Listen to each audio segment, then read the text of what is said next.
From the combined crew of blindandroidusers.com and accessibleandroid.com, it's time for your favorite Android podcast. Kick back now and enjoy another fine episode from these fanboys and gals as they navigate Android from a blindness perspective. And now, here's your crew. Hello and welcome to episode 138 of the Blind Android Users Podcast.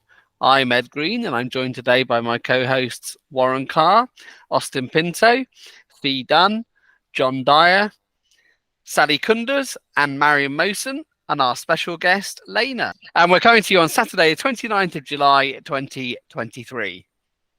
It's a busy episode for you this week, folks. We have our usual announcement section.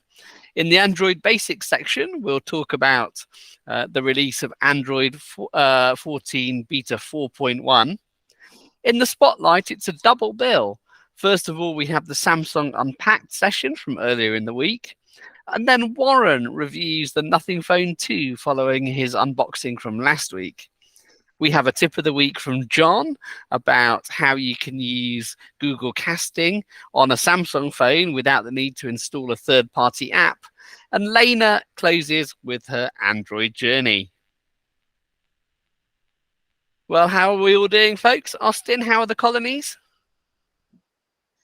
All the colonies are good. Mumbai is flooded. This week also, there was the red alert and the orange alert, and then we got to go home early from work one day and took a holiday another day. So enjoying the nice cool weather. Nice. That does sound like a good week. That's good. iPhone, how are you? Not bad, thanks. I'm actually recording in the garden because I've got a 5G phone now that I got a few weeks ago, my Galaxy S22 that I think I've mentioned before. And I'm very happy because I finally managed to use Google Pay a few times now. Nice. Now that Google and Barclays Bank are friends now. Yes, so that's very good. And the weather in London is changeable, I think, is a fair assessment, don't you, Ed? I think that's fair as well. Yeah, but we've had some sun. It's not sunny right now. I came out here because I thought it was, but then it is, and then it isn't, and then it rains, and then it doesn't, and it's can't make up its mind. But life is good. I'm busy, things to do. That's always. I wouldn't say it keeps me out of trouble because nothing does that, but keeps me busy at least. And nor should it. Keeps me in less trouble, possibly, but maybe not. Maybe more trouble. I don't know. Mariam, how are the hudud? Hudud are doing well. So it's been a busy week. I've been keeping myself busy. I was on vacation and it's been really nice. And then I went back and things just went really crazy busy. And the weather here is really hot. Like, at least to me, it's like in mid-20s, mid-30s in the morning, mid-20s in the evening, and at night. But yeah, it's going well overall. Wow, I'll be in Egypt in 2 weeks, so that sounds hot. In 2 weeks, I'm going to send all the Mumbai rain back to Egypt. Then it'll be cooler. Yeah, that would be good. John, how is it going in Virginia? It's good in Virginia. It's been a good week. Just a typical week, but very hot. It's been a better week for you, though, hasn't it? Because Samsung have released shiny things. Isn't this like your week of the year? I know we'll get to this, but yeah, it is. Yeah, I thought it's an exciting week. Yeah. And Sally, the Yanak OL? Yeah, they are doing pretty well, the Yanaks. Well, this week has been quite busy for me as well. The weather is 36 degrees yesterday, and now it's 26. I cannot believe the change. Wowzers, that is a change. This week. That, definitely. Yeah, this week's been quite busy moving the website, being completely independent. So yeah, it's quite exciting. And now things starting all over again, and accessibleandroid.com is back and it's working perfectly independent from our Turkish website. So I'm celebrating that. Fantastic. And Warren, how are you? Doing wonderful, and I've been having fun here with the step grandkid, and we're taking him back to Seattle today. So I hope to get this thing out of the window here quick when we're done. That is our podcast. So I'll head out to Seattle today, and the very place I don't like going. I hate the western part of our state, but I'll be going to say goodbye to the little buddy there whom I really love. Well, that's nice. I quite liked Seattle when I went. Pike's Place and all that jazz. Slightly pretentious, but it was okay. I don't like it. Lena, how are you? I'm great. I'm in San Diego. It's hot and humid, but none of the fires have gotten out of control, and I'm so thankful for that. I like San Diego. I went there probably 25 years ago. Really enjoyed it. That is funny, Lena. For some reason, I thought you were from Kansas, from your little app demo that we're going to be putting up in our app bonanza. And I kept seeing you as coming from Kansas. What a change. Well, I've been there. But she's not in Kansas anymore. No, she's not in Kansas anymore. She got out of Dodge. Well, there was a cyclone and a yellow brick road and all sorts of stuff happened. And like some Tin Man and like a witch. And now she's now Oh my Lena God. Dorothy is in San Diego. That's how that film ended, isn't it? Like it ended with Dorothy landing on the roof of the Del Coronado or Anthony's seafood restaurant, and that's how Wizard of Oz ends. I'm sorry. I kept thinking you are from Kansas. Good thing you mentioned you're from San Diego. I'll work harder on the San Diego accent for the next one. No, just blame the cyclone.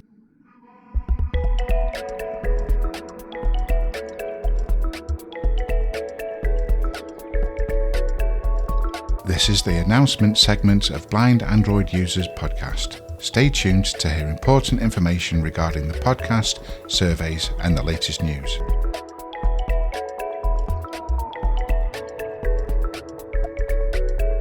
Now we turn to our announcement section. Austin, do we have anything this week?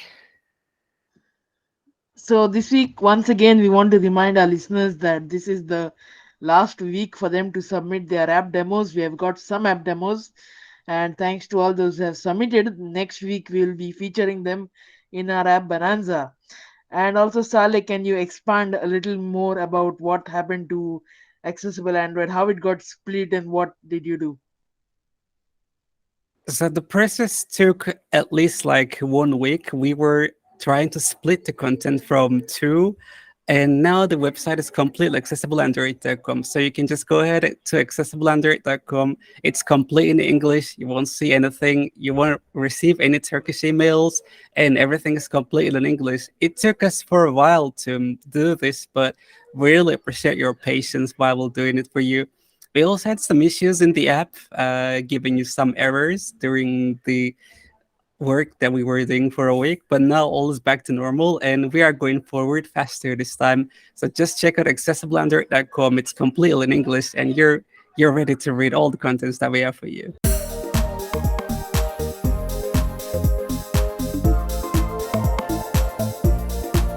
This is Android Basics, in which we bring you up to date on the things that you should know to use your Android phone.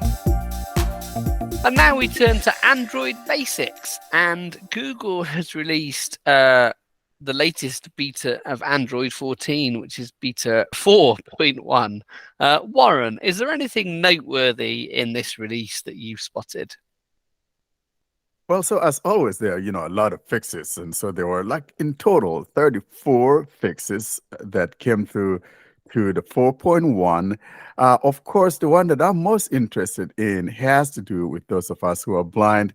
And I don't know if you guys have been noticing, but, those of us running the beta, you notice that when you unlock your screen, it says screen lock. And then a few seconds later says screen unlocked. So that's one of the issues that got fixed. And I think that's fix number 15. Apart from that, though, some of the things are, things that affected everyone else, but, there are in total, I counted about 11 fixes for both the tablet and the Pixel Fold combined. And that brings up to the 34 fixes. This is odd, though, isn't it, Warren? Normally, these point releases don't have that many fixes in them, do they? No, and the reason I think is, frankly, let's be honest with each other. Google, we love you, but I think that Android 14 has been a total bust. It's absolutely Yes. bonkers, absolute nonsense, if you ask me. I think this is their way of cramming in a beta 5 before the release candidate. You know And, what? Just I calling it wouldn't blame them. 4.1. You know what? Yes. I'm afraid that when the final release is out, we will still observe a lot of bugs. This is my fear. Should they have called it beta 4 point oops? Because they've fixed I all wish these they things they did. should have fixed in 4. I wish they did, Fee, because you know what? Yesterday, within 10 minutes, mine rebooted. I was working on a Google Rewards app and it crashed. The second one, I don't remember what app I was working on, and it also crashed. So yeah, we still have some problems, and I don't think that they'll ever fix this before they finally push it out sometime next month. So I think the first developer preview was the best, and then things really went downhill from there.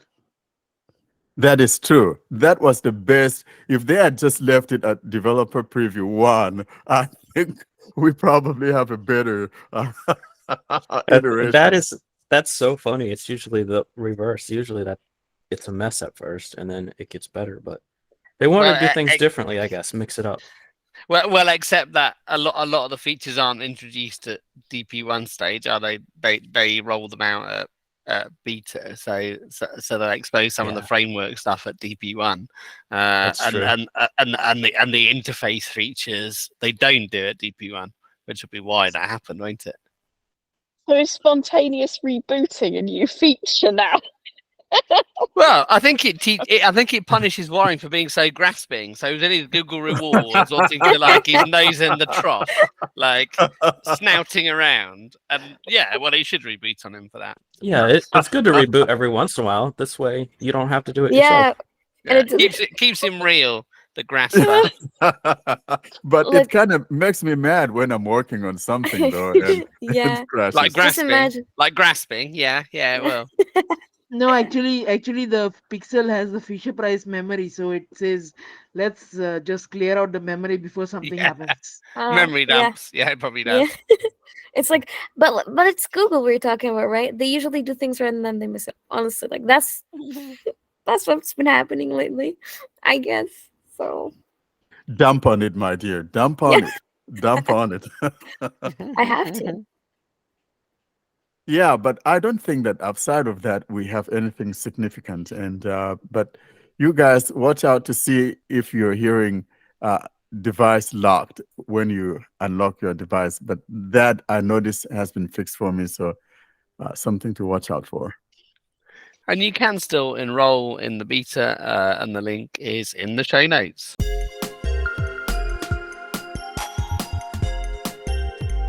This is the Spotlight segment. Stay tuned for premium interviews, device unboxing, and more.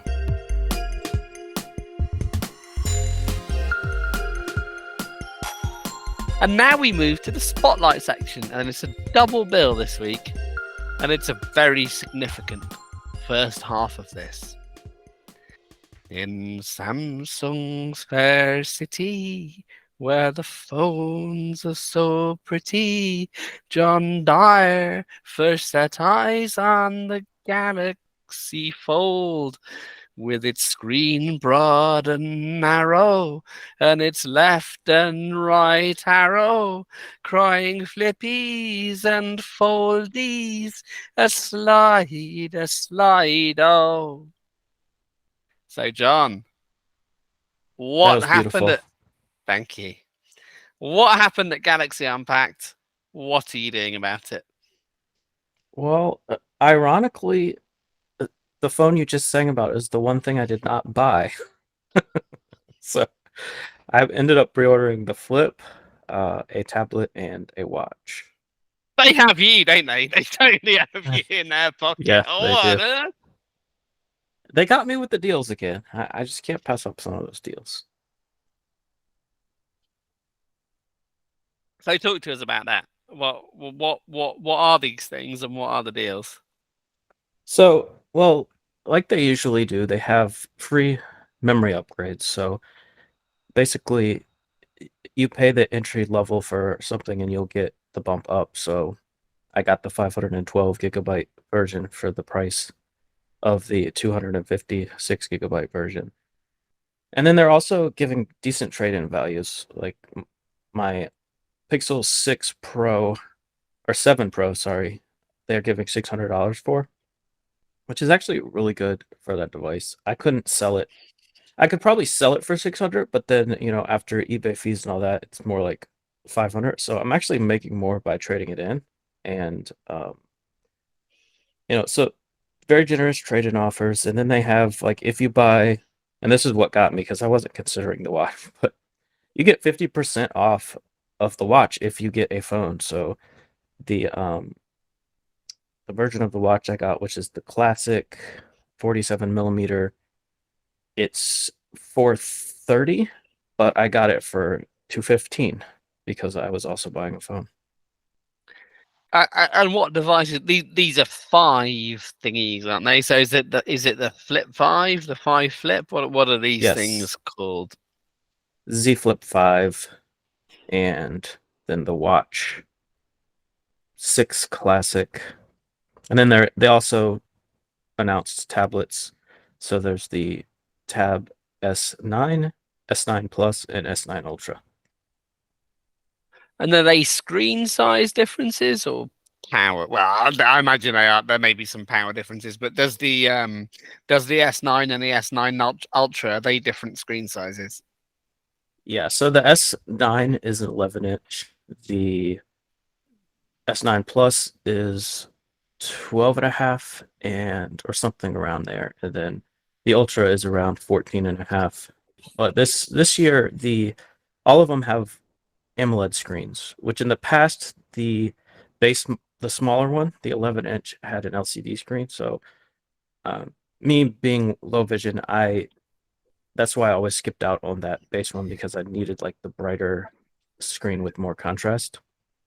Do they still come with 45 watts of charging adapter, or it's improved?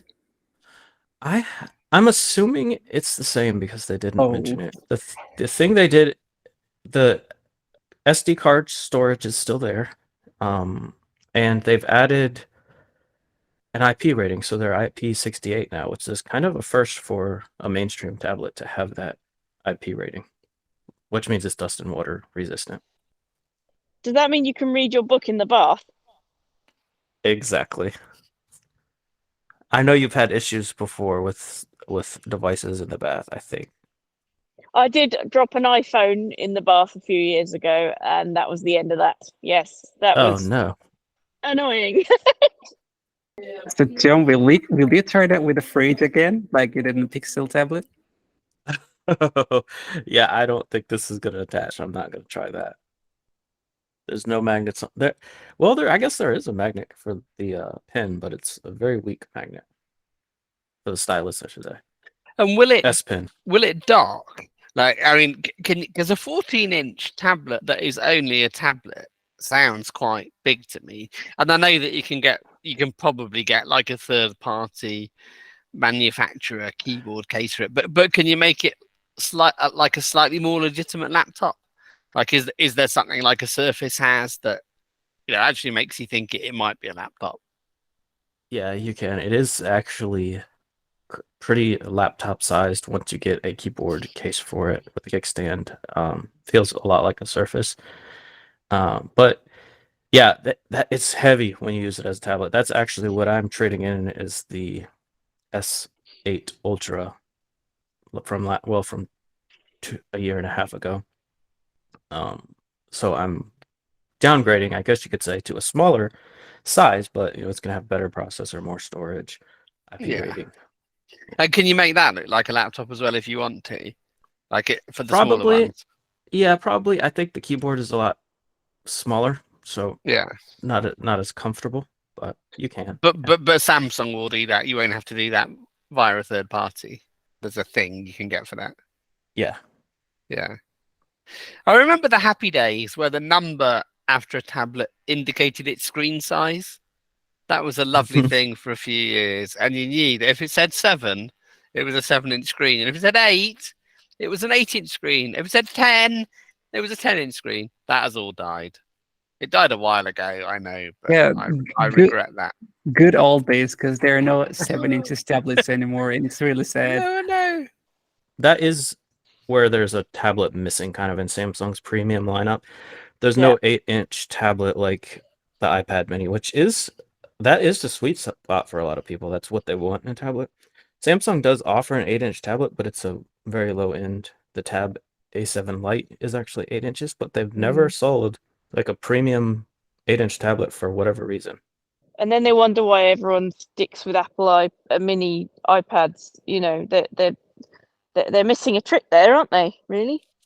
Yeah, I think they might be trying to honestly, I mean, this is like a conspiracy theory, but they Yeah. might be trying to force you into like buying the Fold. Why do you need an 8-inch tablet when you could have a phone that unfolds into an 8-inch tablet? Are they cheaper, the tablets, than the Fold, or are they A lot about cheaper. similar price? A lot No, cheaper, yeah. The tablet's be way cheaper. It's 1,800. Yeah, and the tablet's like. And less than Samsung half would that. argue if you bought a phone and a tablet, it would cost more than that. Well, that's what But you're Warren still was only saying. getting one device. Yeah, but that Yeah. is true. I No, mean, but the it's thing true. is, if I have each, I can use them separately. Yeah. Or at the same time. Exactly. That's what I mean. Yeah. Yeah. Now, but here's the problem that I have with the 14-inch tablet. Frankly, that's a laptop Yeah. territory in there. And the craziest thing is that Samsung is not including a keyboard. If you want to buy that separate keyboard, it's like $349. For a And keyboard. yes. And so I What? don't know why. Frankly, I don't think even if I were a tablet person, that is getting a little too heavy. That's a laptop. I don't think I would want that. That was why I asked John the question, you see, about whether Mm. that you could dock it. And presumably that's what the keyboard does. It's a bit more than the keyboard, but it shouldn't cost $350. Is the Yeah. Microsoft Surface that sort of competition, I guess, for Yeah, it in some exactly ways? Does that one come with a keyboard, or do you have to buy that separately? I just saw the price and went, I'm never buying one of those. I think you have to buy it separately. I don't think you it's do. $349 though. No, it's not quite that much. I think they sell different types of keyboards. I Yeah. don't think they're more than 200 though. Could be wrong. No. Because Apple have never done a keyboard, really, have they? For I'm just thinking Yeah, of well, across the whole spectrum. You have to buy. The store have them, but they're not made by Apple. They're made by other people. Yeah, that's right. Logitech Yeah. do the Apple Yeah. Store sell them though. Oh yeah, but it's not Yeah. like a No, they're not. Microsoft keyboard or it's not an Apple key. But weirdly, Apple do sell keyboards that don't attach to their devices. They'll sell I know. whatever that. Yeah, but you can't. They won't sell the clip-on things. Which is really weird. It's good that Samsung do a keyboard at least, rather than making you buy someone else's. But actually, I think in real life, a lot of people will go and buy cheaper ones if they're $349, because that's really ridiculous. You didn't buy the keyboard then, John? No, the keyboard they were offering with the Model I got, because the keyboards are cheaper for the smaller ones, it was $140 and it was half off, so I could have gotten it for $70, but I wasn't really interested in a keyboard. Oh, so you didn't get one? Okay. There used to Right. be some amazing iPhone keyboard cases. Obviously, none made by Apple, but you could go to like dodgy little hole in the wall shops and get them. And you could some of them were really big keys as well. You could slide it out, and it would be pretty big. And the phone would sit on top, and it was quite an amazing setup. And so, if you don't want to pay that for the Samsung Tab, a lot of people will make keyboard cases that clip. So. Especially for Samsung, so I wouldn't worry too much if you don't want to pay $349, but you do want an attached keyboard. Obviously, if you don't, just buy a Bluetooth keyboard for nothing and just Bluetooth it. Yeah, actually, when I got the Tab Ultra I keep saying last year, a couple years ago, it was they gave you the $350 keyboard for free if you pre-ordered, and I was like, okay. I didn't even open it. I just put that thing right on eBay. It's got like 200 and something for it. Yeah, why not? That's what I did with my Sony headphones when I got my Sony Xperia phone. Why did you get a new watch? What's new in the watch that made you go, oh, I want that, apart from that it's Samsung and you are in love with Samsung? Well, they have a new chipset, and I'm hoping that makes TalkBack run a little better. They have brought back the rotating bezel. Last year, all the Galaxy Watch 5 models, none of them had the physical rotating bezel. They all had the touch bezel. Yeah. So I'm happy that they're bringing that back. I was gonna trade in my Watch 4 because they're giving, if you have a Watch 4 Classic, they'll give you $200 off towards the Watch 6 Classic. But after seeing the other deal where I could get half off, I actually saved more money not trading it in. So I'll just end up putting my Watch 4 on eBay and just selling it. So at the moment, Watch 4 is what you've got. Yeah, the Watch 4 Classic. That's what I was asking. Why I was asking, because I've got the 5. So I think that seems to be, well, it's certainly a lot faster than my old one, but that was really old.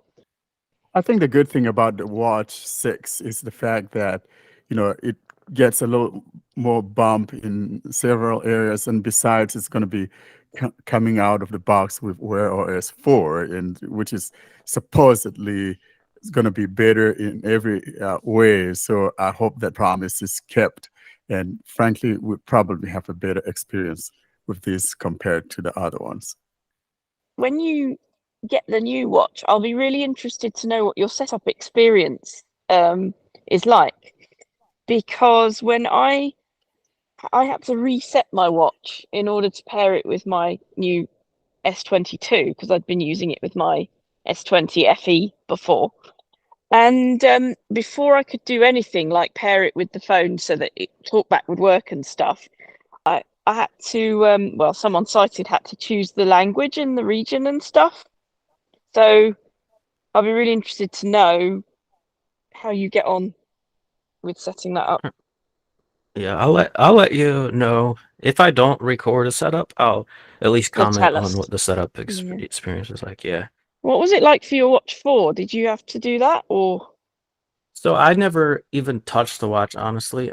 As soon as I powered it on, it popped up a pop-up on my phone saying set up your Galaxy Watch, and I just hit OK, and then it paired it, and it said you have TalkBack enabled. Do you want that enabled on your watch as well? And I said yes, and then it turned it on.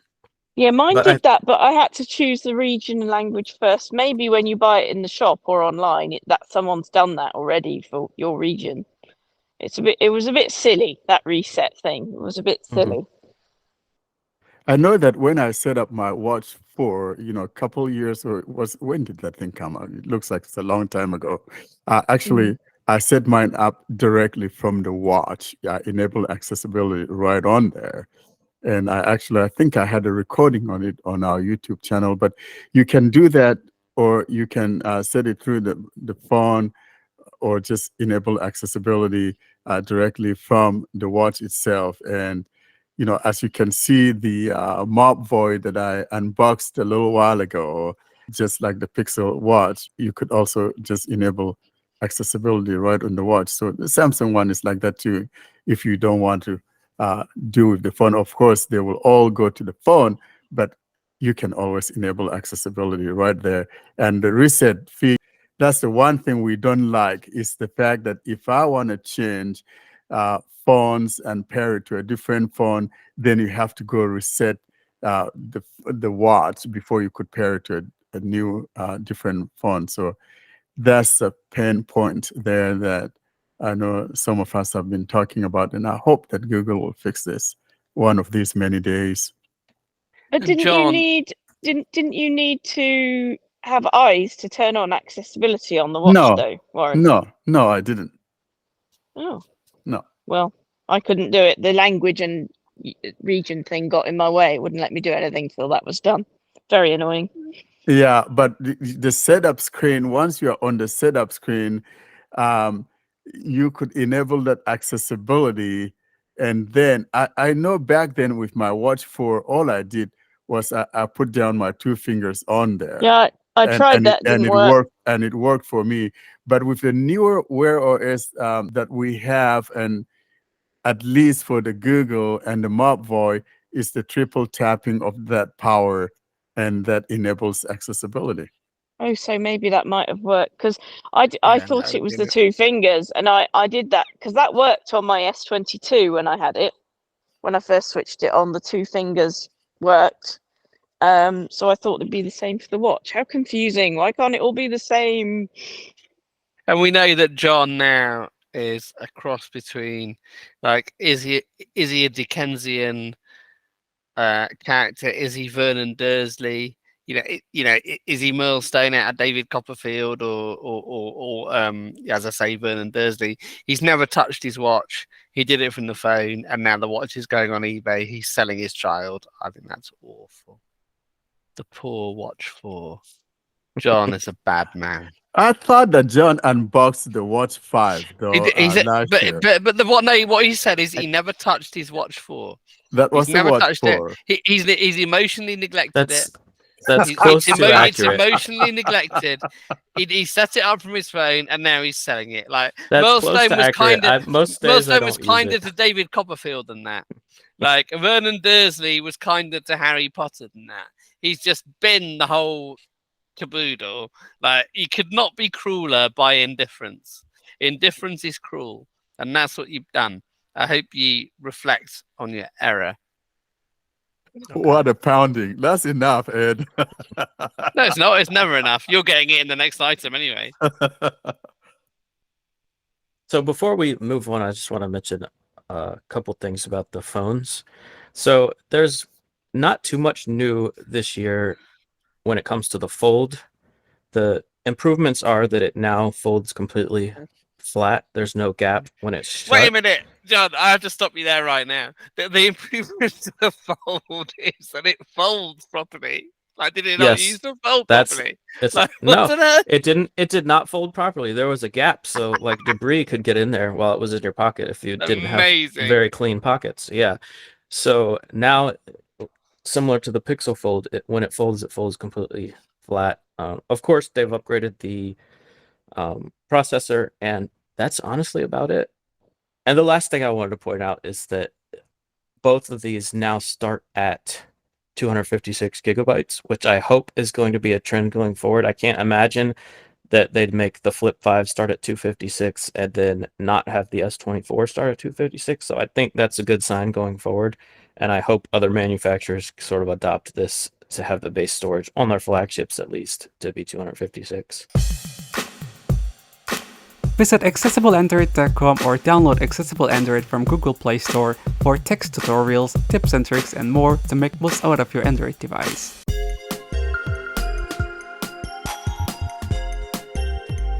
This is the Spotlight segment. Stay tuned for premium interviews, device unboxing, and more. Now we're going to turn to the second half of our double bill, and Warren reviews the Nothing Phone 2. Hi, this is Warren Carr from Blind Android Users Podcast. This is reviewing the Nothing 2 phone. In my last week's unboxing of the Nothing 2 phone, I forgot to mention something, and that has to do with the fact that the phone supports dual SIM cards. In other words, it has 2 nano SIM card slots. When you push out the SIM tray, you will find that one slot on the back of the tray and the other slot in the front. Thus, you can use 2 nano SIM cards. This phone definitely is intended for the markets outside the United States. I also would like to mention that the phone has a capacity of 4700 milliamp for the battery, as to the 4500 milliamp of the Nothing Phone 1. Also, the phone is a 6.7 inch as to the 6.5 inch of the Nothing 1 phone. In this review, I'll be looking at these areas: setup and language selection screen, SIM card, your information, biometrics, agreement and optional stuff, restoring your apps, software looking at the system settings, the glyph and the glyph composer, screen reader action support, the camera, audio and microphone, updates and security patches, and 13, the last but not the least, conclusion, my thoughts. Now let's get to business. When you power up the Nothing 2 phone, the first thing that comes up, of course, is that setup screen. If you have some sight, you'll see one bright red button in the middle of the phone. That's the Get Started or the Next button. Of course, this is the screen where you enable accessibility, as you heard during my unboxing. I also mentioned in that unboxing that it does not support the two-finger hold down on the face of the phone to enable accessibility. Thus, you must use the two-volume key hold down in order to enable accessibility. Once you enable accessibility, something very important here is that you are on that language selection. By default, this comes with the UK English or UK Voices and UK English as the default. So if you're not interested in using the UK English or the UK Voices, then you want to make sure that you tap on that language selector and choose your language or choose the English variant that you want if you're an English user and you wanted to use something other than the UK English. If you don't, you will wind up using the English UK, and even when you go add another language, another variant, for example, I learned the hard way that you can't even make that second one become your default. So something to keep in mind. Next, once you get past that setup screen, the next screen we come to is the screen that asks for your SIM card. If you have a SIM card, you can put it in, and regrettably, I want to mention here that it does not have eSIM card support. I was looking forward to it so I could test it on my network, that is the Google Fi Wireless, and it did not, so I never got to try this phone with a regular phone call, although I used it with some VoIP such as Google Voice, Telegram, Google Meet, etc. Now, in the next screen, that is step 4, we're talking about inputting your PIN from the old phone to unencrypt if you're going to be bringing your stuff from your older phone, and after putting all of your information with your Google information and all of that, then you come to that where it asks for your PIN and all of that from the old phone. And then once you tap on next, then you come to the biometrics. During my first setup though, I didn't see anything other than either using my PIN or using my fingerprint reader. I did not see the face unlock until I finished setting it up, and after a couple updates, then I saw the face unlock in the system and system security and biometrics. I would like to mention that the fingerprint on this phone is not bad at all. It's an optical fingerprint, but I think it's the ultrasonic one because it behaves just as good as the one that I have on the Samsung phone, and it's a little bit lower than any other finger or in-glass fingerprint I've seen. Is closer to the dark area than the one you see on Samsung or on Google. So that's the one thing to keep in mind. Next, we go to now number 5, and here's where we find the agreement, and this agreement comes from the Nothing, and some of these things are optional, so you choose the things that you want to be part of and things that you don't want to be part of. Terms and conditions, heading. Important. Before using the device, please read the following terms and conditions carefully. By using the device, you are agreeing to be bound by the Nothing End User License Agreement. Your information will be managed according to Nothing's privacy policy at all times. End User License Agreement. Privacy Policy. And I'll tap agree at the bottom right. Agree, button. Setup wizard overlay. Experience improvement programs, heading. Here we come across something called Experience Improvement Program. Here's what that has to say. Experience improvement programs, heading. User experience program. The program collects product usage data to improve our products without infringing upon privacy. And we got check marks if you could turn them on or turn them off.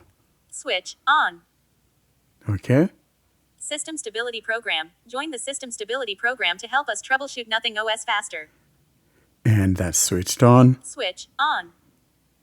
Nothing notifications. Enable notifications for surveys and product updates. And that by default also switched on. Switch on. And you can turn these things off if you don't want them on.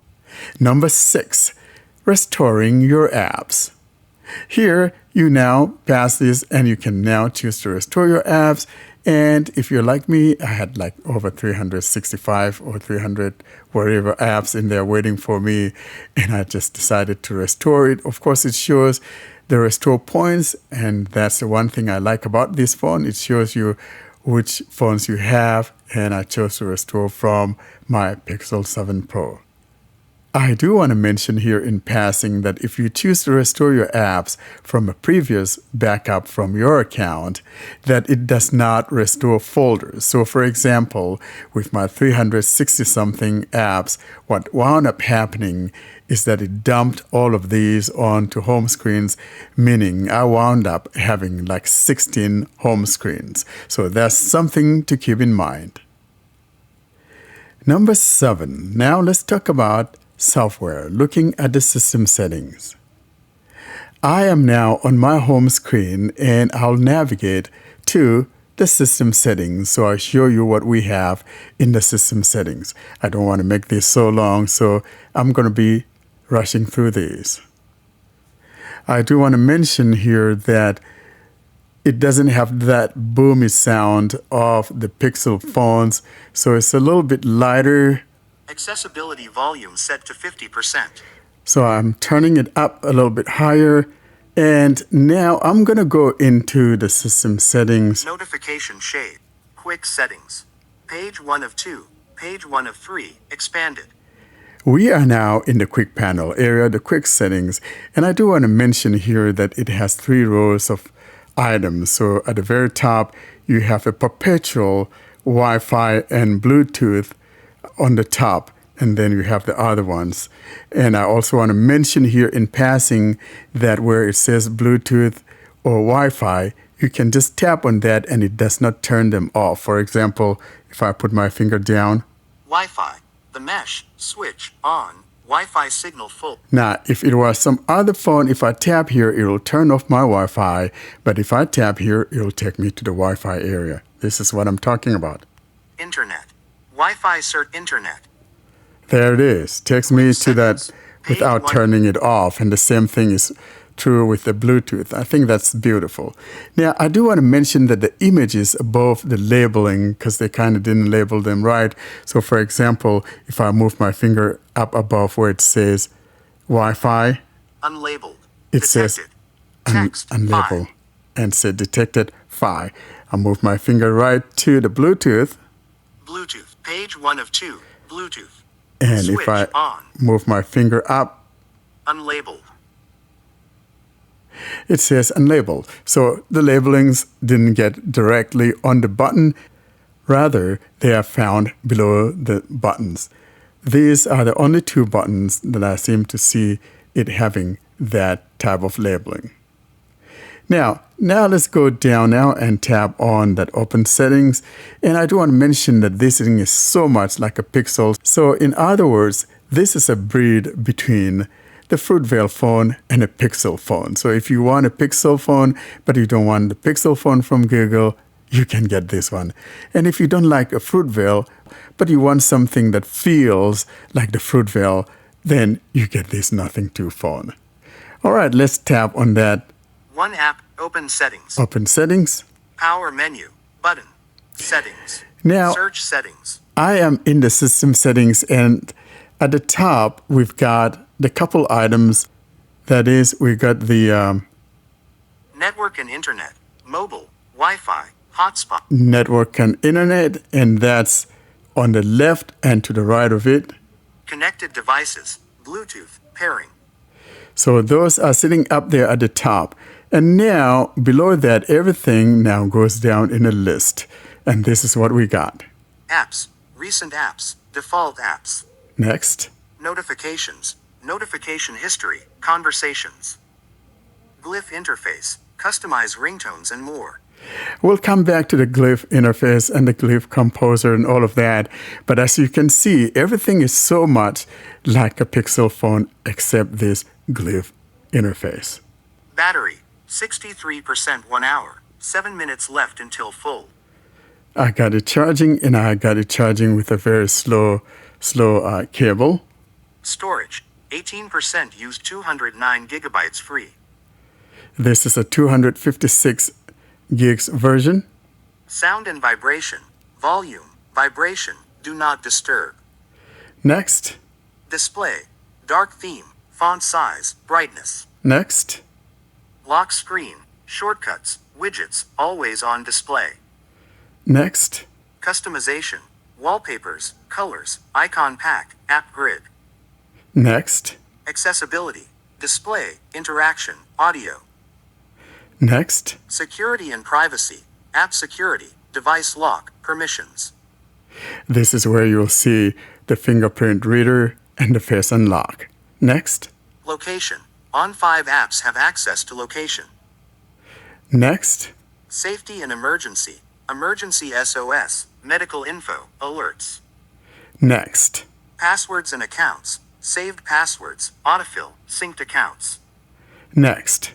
Digital well-being and parental controls, screen time, app timers, bedtime schedules. Next. Google, services and preferences. Next.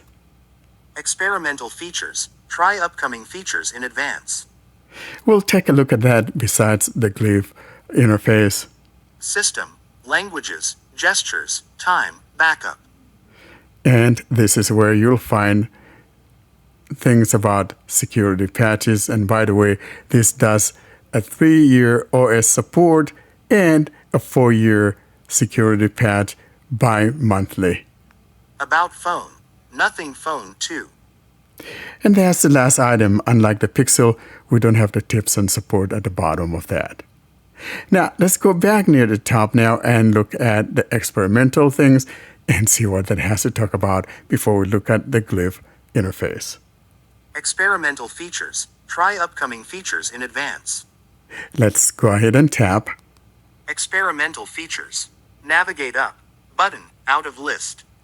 I'll now put my finger down near the top and hear what this area says. Connect to Tesla, control your Tesla easily from the phone, 1 of 4, in list, 4 items.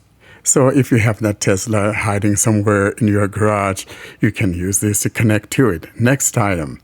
AirPods support, show AirPods icon and battery info in your settings, switch, off, 2 of 4. Moving on. Enhanced touch response, improve touch response speed for specific games.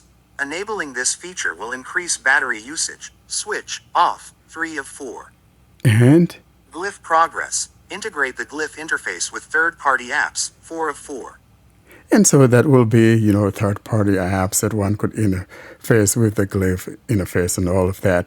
Now, let's go back now and move to that glyph interface that I was talking about. Experimental features, try upcoming features in advance, in list.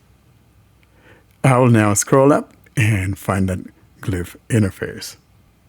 Glyph interface, customize ringtones and more. Here we are, and we can tap here to go customize the glyph. Navigate up, button, out of list. And if you don't know what the glyph is, we're talking about the back of the phone actually shows you lights and all of that. We mentioned this in our podcast last year. We actually dubbed it the Christmas tree maker. And so I may be using these words interchangeably, but the correct term is the glyph interface. I like to call it the Christmas tree maker. And so here we are on that screen. Glyph interface. Auto brightness switch, button, selected, in list. And then near the top, just on the right, we got the first item there. Ringtones, crossing. Ringtone is crossing. And then below that, we got Notifications, oi. notification, oi, oi, oi, oi, oi. And then below that, across the screen, Glyph lights, switch on. we come across the glyph light and it's turned on by default. Now below that, we have a heading that says Features, heading. Features heading. And below that on the left, Flip to glyph, silence on demand. there's the flip to glyph and Switch, off. it is off. And to the right of that, Glyph timer, visual countdown. there's the visual countdown. And then below here, we've got, Composer, create your own ringtone sound pack. we have the composer where you can create your own sound packs and all of that. If you tab here, it will take you to the Play Store where you can install it. I have installed it. Let me tap here to show you what I'm Composer, talking about. Library, button, disabled, out of list. Because I have it installed, when I tap on it, it launches the app. But if you haven't installed it, it doesn't come installed by default. You have to go to the Play Store to install it. So if you tap here, it will take you to the Play Store. And that's how you can compose your own ringtones and stuff like that. Let's scroll down. Next, we got Visual feedback, heading. visual feedback. And this is where all those dancing lights would be showing at the back. Volume indicator, audio level at a glance. Showing items 1 to 7 of 11. Moving on, Switch, on. that is switched on. Google Assistant, visual response. If you want to see the response visually, Switch, on. it's also switched on. Next, Charging meter, wiggle for progress. Showing items 5 to 11 of 11. and Switch, on. it is switched on. Glyph progress, third-party integrations. That's the one we saw earlier in the experimental stuff. Turn off automatically, heading. And we come across something that says turn off automatically. And here's what we got. Bedtime schedule, 10 p.m. to 7 a.m., weekdays. And basically it grabbed that from the restoration that I restored it from my phone when I did the setup.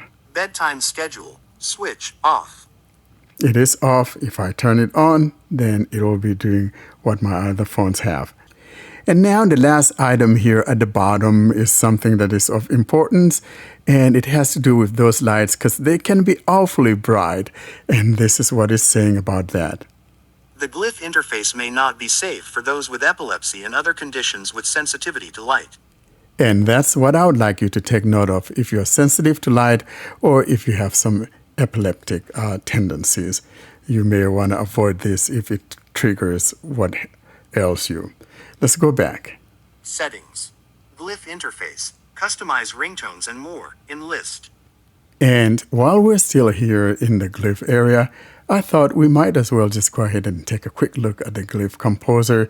As I indicated earlier, if you install it, when you tap on the Glyph Composer or Creator, it will take you to the Play Store before you can install it. I have done so, and I'll tap here and show you how you can compose your own ringtones or whatever. Composer. Create your own ringtone sound pack. So we tap. Composer. Library. Button. Disabled. Out of list. Tapping on that now places us in the library, which is on the top left corner. And then toward the bottom, in the middle, not all the way to the bottom, but maybe 3/4 down, on the left, Start recording. Button. is a start recording. There are some graphical things in the middle of the phone that the screen reader doesn't tell you what it is, and so that's not a problem. 606. Button. There's something that says 606 to the right of that record button. Now below that record button, we've got some items. We've got on the left, we got Key left top. Button. key left top, and at the bottom of it, Key left bottom. Button. then in the middle, Key center. Button. and then to the right, we've got on the top Key right top. Button. and at the bottom, Key right bottom. button. All those things are there at the bottom of that record. Now, if you tap on any of these, it makes sound. So I'm going to tap on, for example, the key left top Key left top, button. and the one below it, Key left bottom, button. and tap on the center, Key center, button. make a doom sound, and then we go to the key top right and key top right bottom Key right top, button. and bottom. Key right bottom. There we go. Now, in order to record your own, you first have to tap on the record. Start recording. Start button. recording, Close, button. and we heard close. Now, if I just tap these things random, let's say I start here with the left-hand side, Key left top, button. and Key left bottom. I tap the Key middle. center. I mean, that's a boring way of creating. Key right bottom. And once you do, there's a Button. save button, and at the bottom of it Discard. is a button. discard. And so it's up to you. I'm going to click discard, but you can play what you just composed to hear what it sounds like. So that record button now becomes the play button. Play, button. And if I tap there, Pause.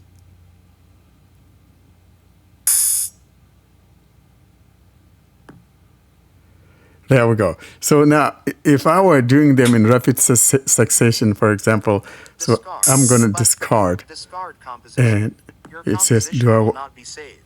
This action cannot be do I want to discard it? Discard. And I say discard. Composer. So I'm going to tap record Key left top. and do them in Start recording. rapid succession, see what happens. Close, button.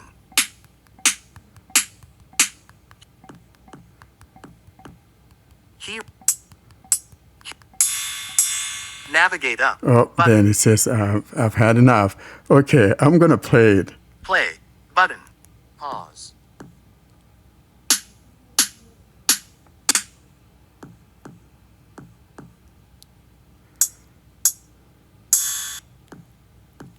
As you can see, I'm a bad composer. Save, but discard.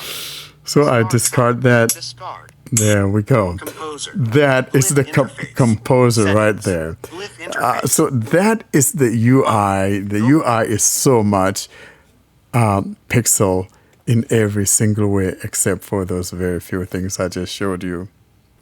Now let's move on to the next item, and we're talking about screen reader action support. Now, what do I mean by screen reader action support? In other words, I'm talking about the fact that the launcher does support the actions. So for example, Speechify. if I put my finger on Speechify and I swipe down, Shortcuts and notifications. and I swipe down again, Move item. move item, Add to home screen. and add to home screen. It's already on my home screen, though. This is not the fault of the phone, it's the fault of the screen reader. And so it does support screen reader action support. In other words, you can also drag items and move them around. I'll try one of those. Double tap. Shortcuts. Remove home.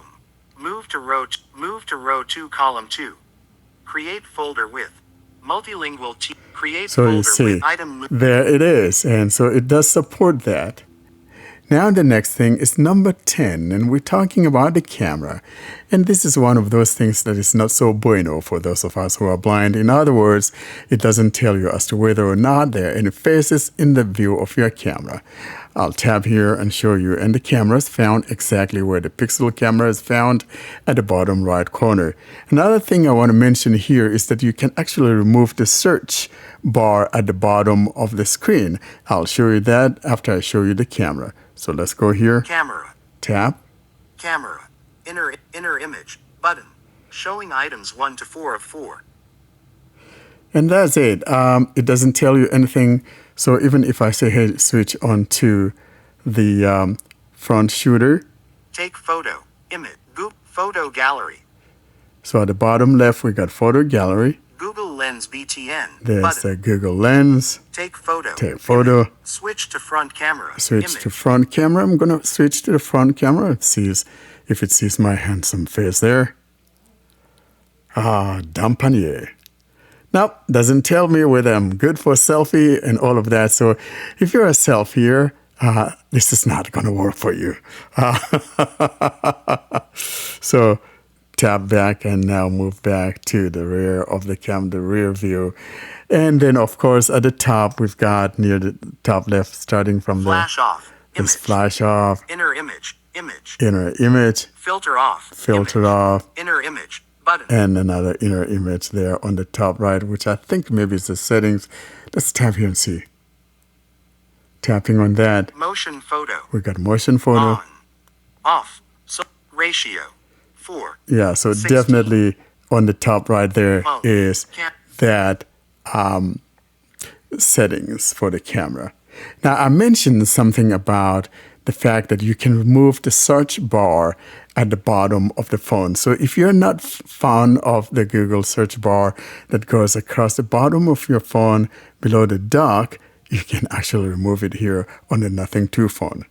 I'll show you how you go about removing that. And so we go into the system settings. I'll now navigate to the system settings Notificate.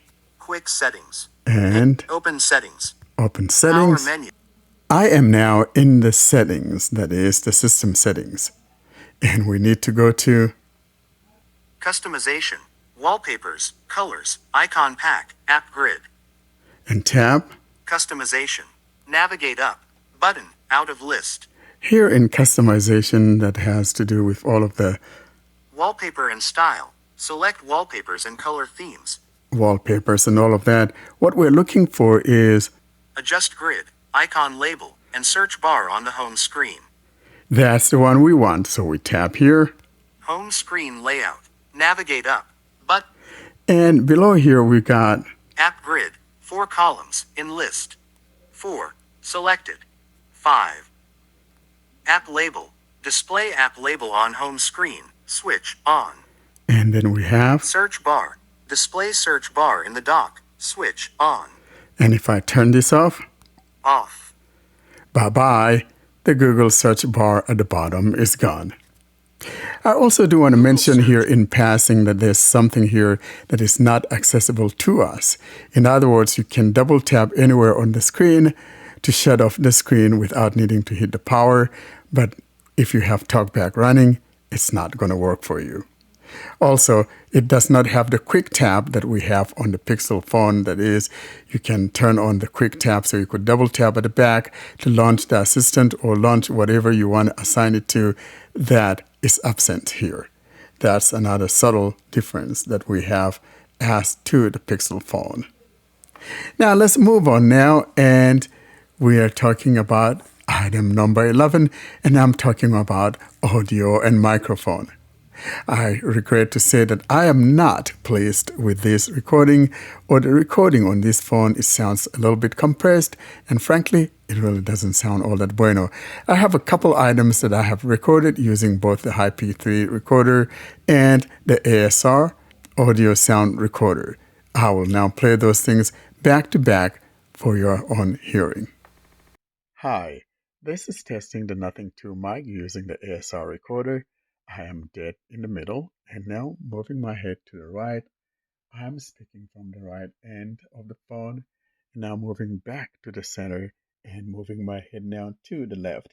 I'm speaking from the left and now back to the center. This is testing the Nothing 2 phone microphone. Hi, this is testing the HiQ MP3 recorder and doing this test on the Nothing 2 microphone, trying to see what it sounds like. I'll now move my head to the right side of the phone, and I'm talking from the right side. Now moving my head back to the center, and now moving toward the left. I'm now thus speaking from the left, and now back to the center of the phone. Again, this is testing the phone using the HiQ MP3 recorder. Next, let's move on to the next item, and that will be updates and security patches. The updates are 3 years, and the security patches are bi-monthly for 4 years. I will now show you what it sounds like when you reach the screen.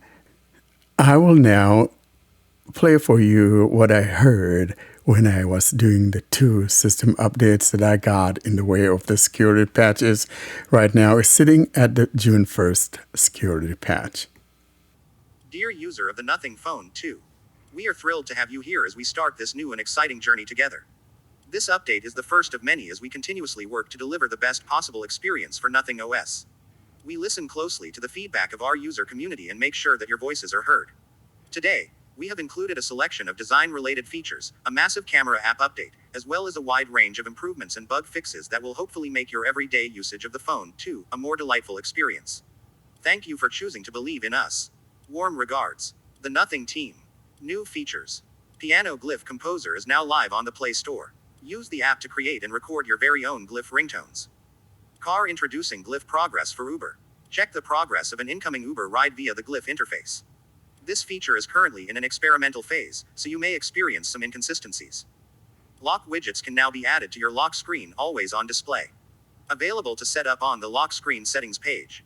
Gear Quick Settings widgets. Add your most used quick settings tiles directly to your home or lock screen. Musical Note reworked popular Nothing Machine ringtones and notification sounds from Phone 1 adjusted to match the new segmented design of Phone 2. Framed Picture 4 new wallpapers. Hand waving one-handed mode. Camera. Magnifying glass portrait mode now supports 2x zoom. Man running motion capture is now supported in 50 megapixels mode. Bookmark introduced a brand new Nothing style photo watermark. Glowing Star optimized the HDR effectiveness across the board. 1 optimized photo clarity when shooting between 4x and 10x zoom. Partying Face improved camera quality when used in third-party apps. Film Projector reduced lag and optimized stabilization algorithm when shooting videos. Improvements. Battery improved battery and charging performance in extreme conditions. High voltage improved the consistency of wireless charging and battery share. Lock improved face unlock and fingerprint sensor performance. Level slider regulated system sounds volume across the board. Light bulb optimized essential notification and other Glyph interface logic. Bug fixes. Gear resolved quick settings expansion issue. Antenna bars improved network stability. Vibration mode resolved NFC related issue. Alien monster more general bug fixes. System update available. That's the update it got. 13. Conclusion. My thoughts. Something I forgot to mention is the battery, which is very important. I do want to mention here that the battery is very good, actually a whole lot better than what I got on my Pixel 7 Pro. As a matter of fact, for not being a very heavy phone user, the battery lasted me like 48 hours or 49 hours. So battery-wise, this thing is not bad at all since it's utilizing that Snapdragon 8 Gen Plus 1. And it's just battery management is very good when compared to what the Pixel 7 Pro has. Now, as a whole, this is not a bad phone. If you're someone who wants something that feels like a Fruitvale device that is an Apple phone, and yet you want something that is stock, that is something that feels like a Pixel software-wise, this is the phone to go for. Given the price, this is absolutely a nice phone to buy if you have the money to buy it. If it's falling within the budget that you would like to spend it on, this would be something to go for. Of course, it's running Nothing 2 OS, but like I said, it's very clean and it's just like a Pixel phone without the Pixel branding, with the exception of those composer things that we talk about.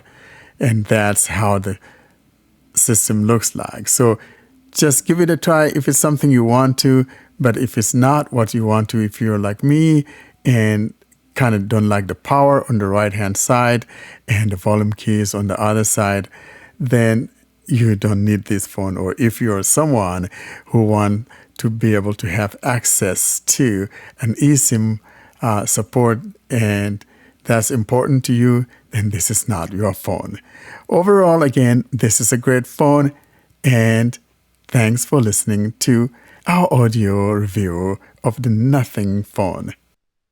So, Warren, I have a question and then I have to point out a mistake. Did you play any audio on the Nothing Phone 2? And the only reason I ask is because on the Nothing Phone 1 that I played with very briefly, I noticed that the top speaker was really weak. They'd used the earpiece essentially, which I thought was very 2019, 2020. Like it wasn't a proper top firing speaker. You can route it and overclock it, obviously, but then it will break. Have you played audio on the Nothing Phone 2, and is that any better, or have they done the same thing?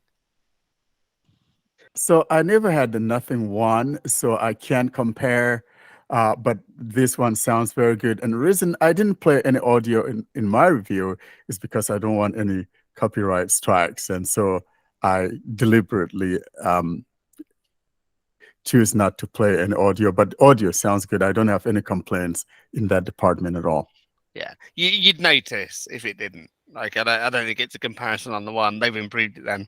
And this is the problem with being on YouTube, you see, because if it was just a podcast, no one would care. Exactly. But apparently we have to have stuff on YouTube, so people do.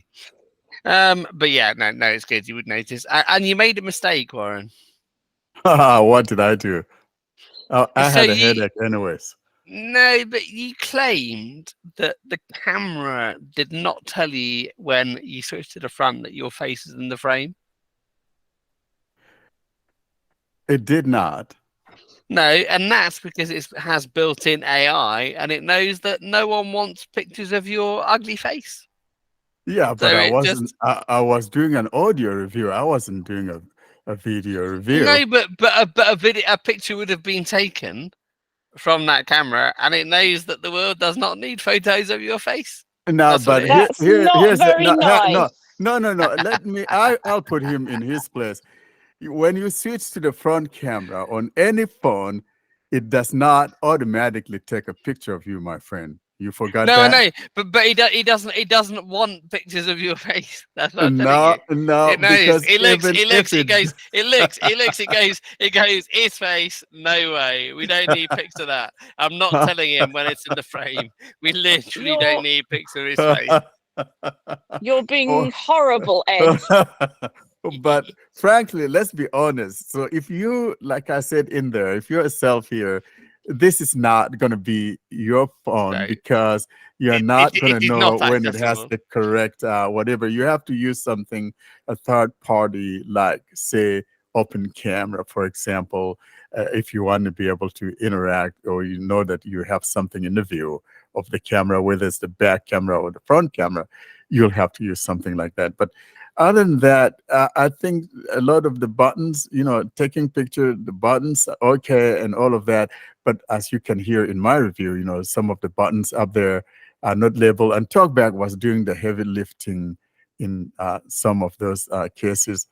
And I do want to add here, frankly, if you're buying this phone, don't think of returning it. If you're just buying it to check it out, you don't even go there, because if you don't want to go through the troubles, they have a toll-free number here in the States. And I tell you, the first time I tried to call it, it was just not ringing at all, just hanging up. And then to go on their website to try to fill it out, it's a nightmare. That site is not great.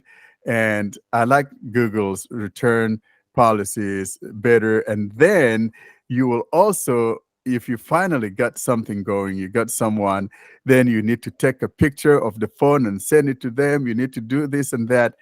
It's a nightmare. I almost didn't feel like returning it, but I So to finally did. everyone, this is Warren basically acknowledging that the nothing phone is literally nothing.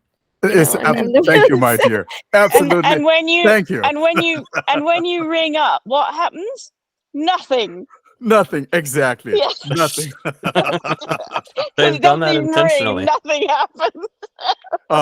But frankly, so finally, when you get through, and then you're returning it, and you tell them the reason why you're returning it. For instance, I give 4 reasons. Number 1, I don't like the microphone on there. Number 2, I don't like the fact that the camera is not, very accessible to me as a blind person. Number 3, I don't like the fact that, the power is on the other side. And then the 4th one, I don't remember what it is. But as far as they're concerned, all that adds to no reason at all. And because of that, you are charged whatever for returning it. So if you buy this phone, make sure it's something you want to keep. What company is that? Nothing. Oh, they're actually the company. I didn't know if it was Nothing Phone sold by somebody else. Or... Yeah, they're right there in the UK. Hmm. Nothing. Oh, you Did had they quite a lot to say about Nothing, really, didn't you? I did. And another good thing, though, because I give kudos where kudos due, is the fact that I like you could, unlike the Pixel, where when you put in your PIN, then you don't have to tap that OK, or you have to turn on the settings that say, always bypass the OK. This phone is great that way because whether you use a 4-pin or a 6-pin, it will just unlock your phone without the need to tap OK. So I give them credit where credit is due. It's a good phone, but I frankly don't like the way the haptics sound. It makes it sound like a tin can. And I'm very particular about, how things, I mean, I don't like sounds, but the haptics, I left it on to see what it is like. And I don't think I like its haptics. You Warren- disable haptics on all your phones, though, don't you? So yeah. I do as Yeah. well. I do that too. Okay, I'm going to ask my question that will hopefully help the listeners, but I'm embracing my role of person who asks slightly stupid questions in the hope that they help somebody, me as well, hopefully. The camera thing, I just barely use my camera at all. So if I was going to take a photo on my Samsung now, would it tell me then that there was a face? Is that something? Yeah. Your that Samsung, it actually, should do Samsung will now? tell you. I mean, Samsung has that since the S5. And like I always say, we credit them for bringing that to Android. They were the very first ones that gave us that capability, and everyone thereafter followed them, especially, Google. So Samsung has had that going back to the S5. I've been using them for years, and I didn't even know that because that's how often Yeah, I I use the actually camera. use it for like if I'm getting ready to go on like a Google meeting or something.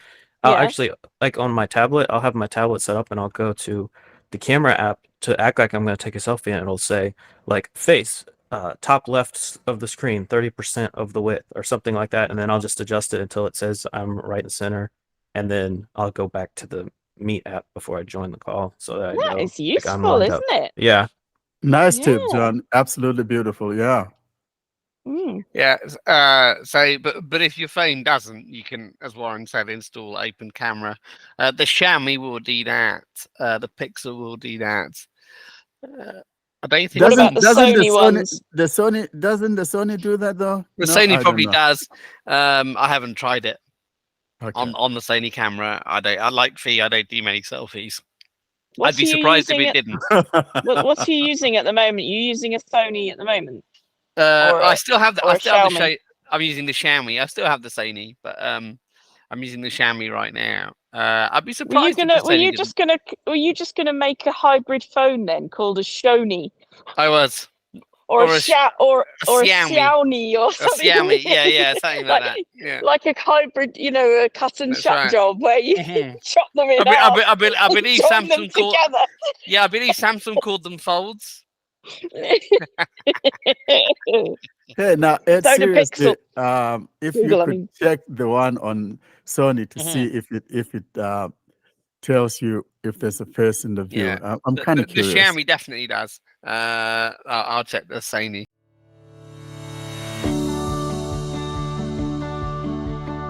Coming up next is the tip of the week. Stay tuned for tips, tricks, and more about Android. And now we have a tip of the week from John, who will show us how to access Google Casting on a Samsung device without having to install a third-party settings app. Hi, John here with another tip of the week for Samsung users. This time I'm going to show you how to use Google Cast with the built-in screencasting. So Samsung has something called Smart View, which currently only shows you Miracast targets, and I'm going to show you how to make it so that it shows Chromecast targets as well. This is not something you currently can't do on a Samsung phone. There are third-party apps you can use to get you to that part of the settings that Samsung has hidden from you, and you can even add a cast quick settings tile back to the quick settings. But this is just going to show you how to have everything in one place so you don't have to worry about what type of target it is that you're casting to. So I'm going to bring down the notification panel. Notification shade. 9:19 a.m. And then quick settings. Quick settings. 9:19 a.m. I'm going to find Smart View. Smart View off button. Double tap here. Off. Notification shade. More options, new content available button. Smart View. So more options near the top right is already focused, so I'm going to double tap there. Pop-up window. Settings, new content available. Going to go to settings. Settings. Navigate up button. And you're going to go at the very bottom. Contact us. About Smart View. So right below Contact Us, the last item is Smart View. You're going to double tap on that. Smart View. Navigate up button. Now I'm just going to swipe. App info button. Smart View. Once Smart View is in focus, you're just going to double tap this 10 times.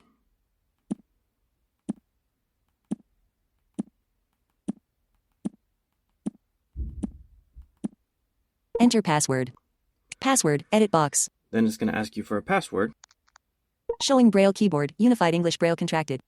Swipe up with 3 fingers for more options. And what you're going to put in as the password is pound, or the number sign, or hashtag, followed by 00RTSP00.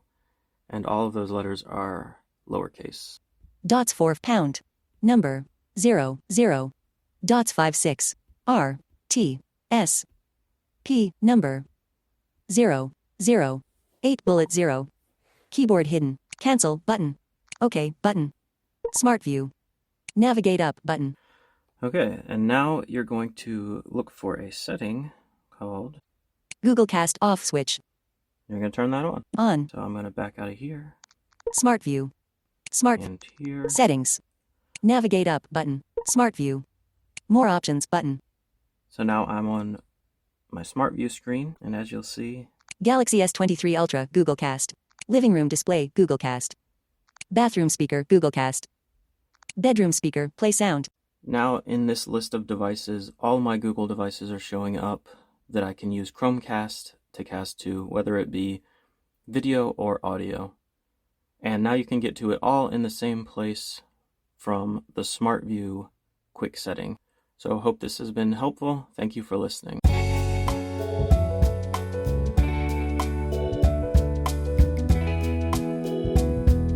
This is Warren's Most Liked segment, in which you can share how you got started with Android, the problems you had along the way, and much more.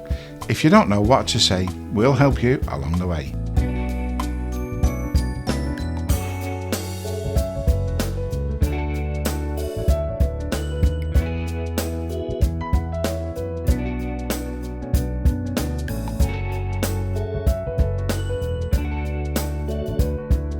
And we close with our Android Journey section this week, and it's Lena. Welcome, Lena. How are you? I'm great, and you folks have made me feel so welcome. I've been looking forward to meeting all of you because this podcast is how I learned to use Android. I'm really glad about that. I'm so happy. And I'm going to pass over to Warren because this really is his segment. I know, we all but love it. I don't know if he'll talk to me since I use a Samsung device. Oh, he doesn't. Lena, Yeah.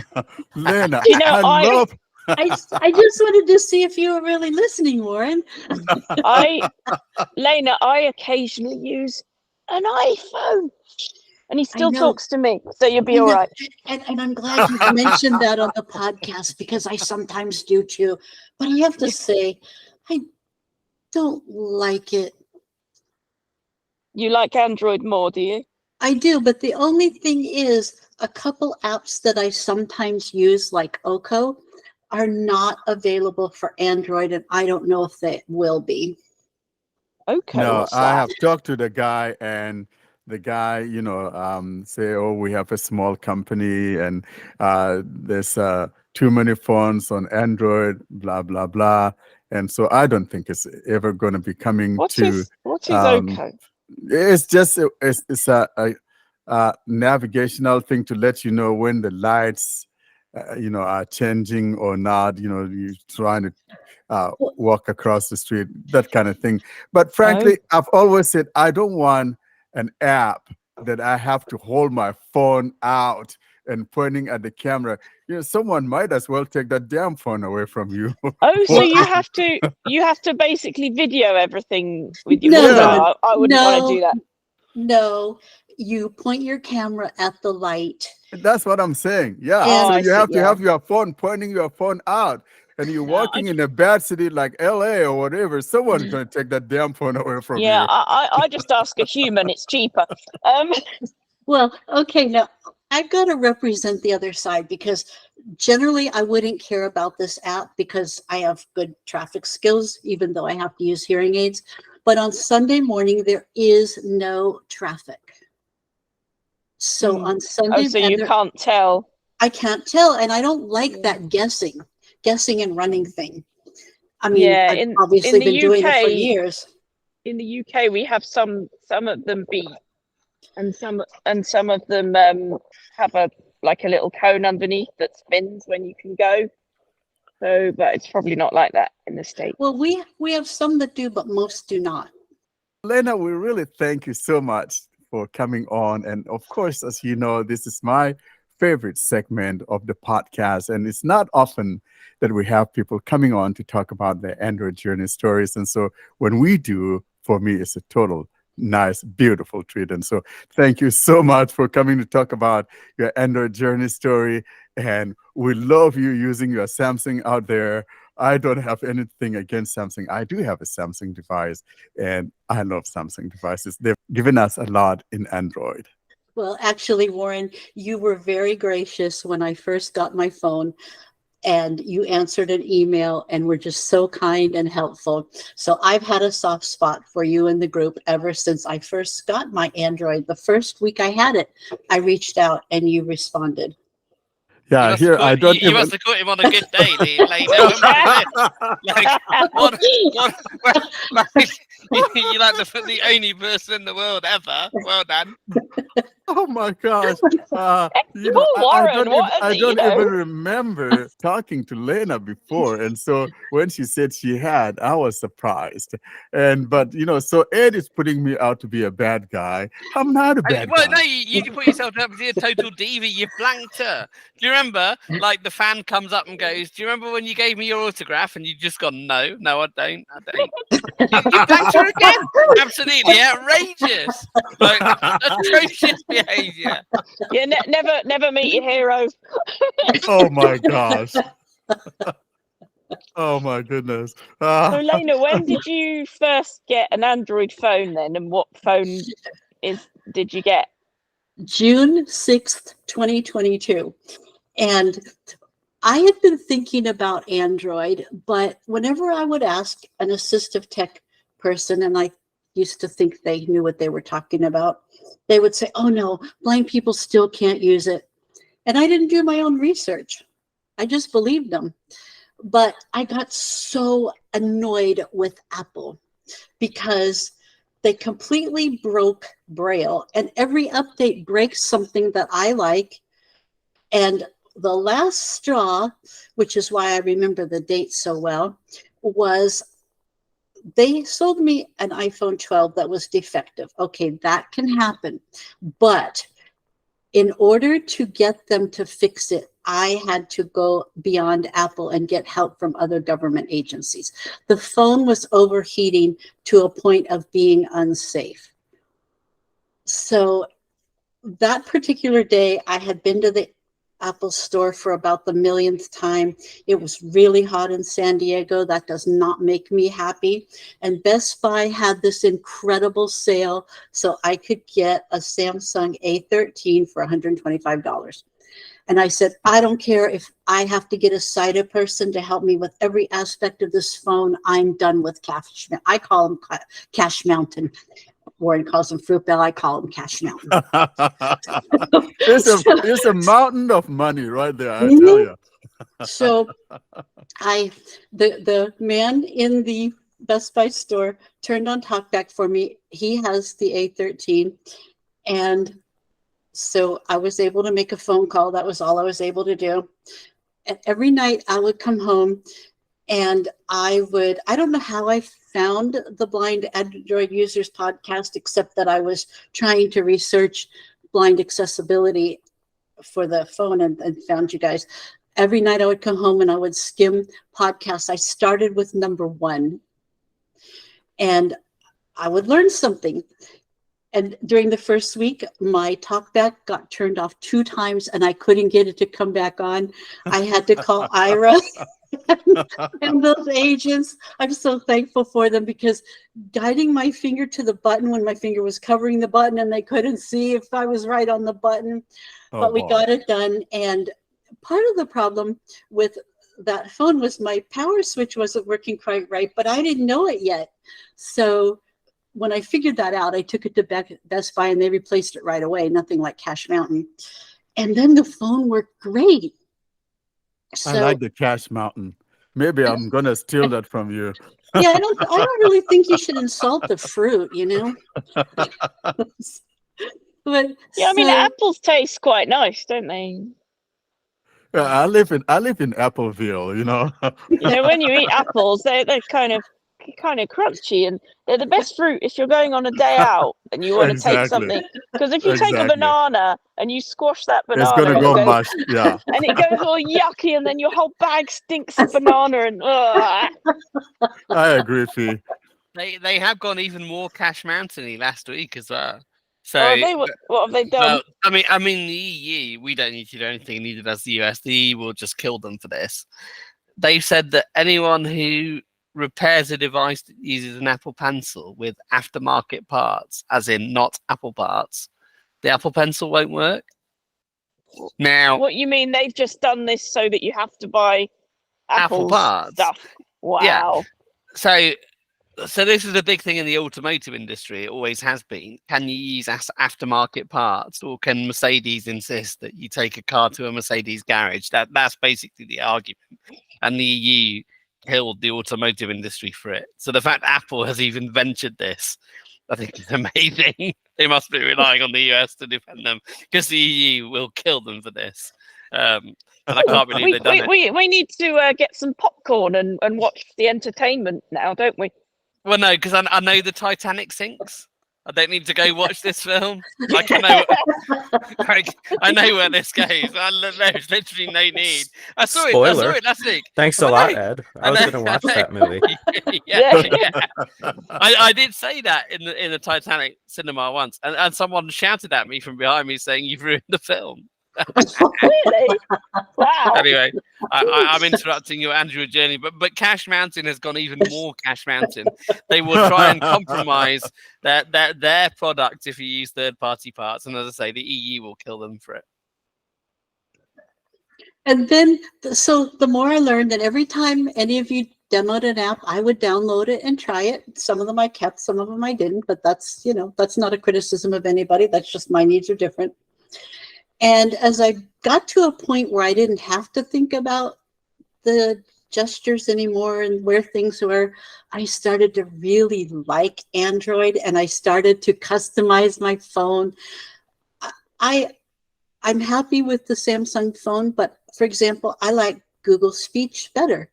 Well, I can put that on my phone. I'm not stuck with what Samsung gives me. And I love the customizability.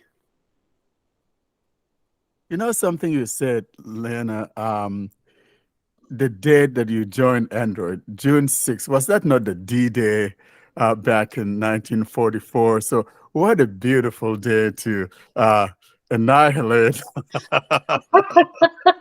Oh dear, and I live in a military town and I didn't even think of that. I thought that was such a coincidence that, you did that on D-Day, How beautiful. So are you still using your A13 now, or have you upgraded? No, I haven't upgraded yet. I was going to, but I'm not quite sure what I want. I know that I want a smaller form factor. What I don't like about the A13 is it's just a little big. I have small hands, and it's just a little big to be comfortable for me. But do I want to stay with Samsung, or do I want to try a Pixel? I'm just really conflicted about this. So But here's the problem. There is no need. There is no need to be conflicted about this whatsoever. That's right. I'm just going to go buy Samsung. Don't listen Well, to yeah, Ed. no, well, No. We already know what Ed's gonna say. Let's This be is a comment in the objective. negative. No, Nah, let's be objective, I am Ed. going to be objective, Warren. Don't buy a Pixel. I'm not saying you have to buy Samsung. I'm just saying. Like, Well, the advantage to getting another Samsung is that they will give me something for this pretty old phone as phones go. Yeah. What I Never was buy going a to Pixel. say is that, you know when they say never take sweets off a stranger.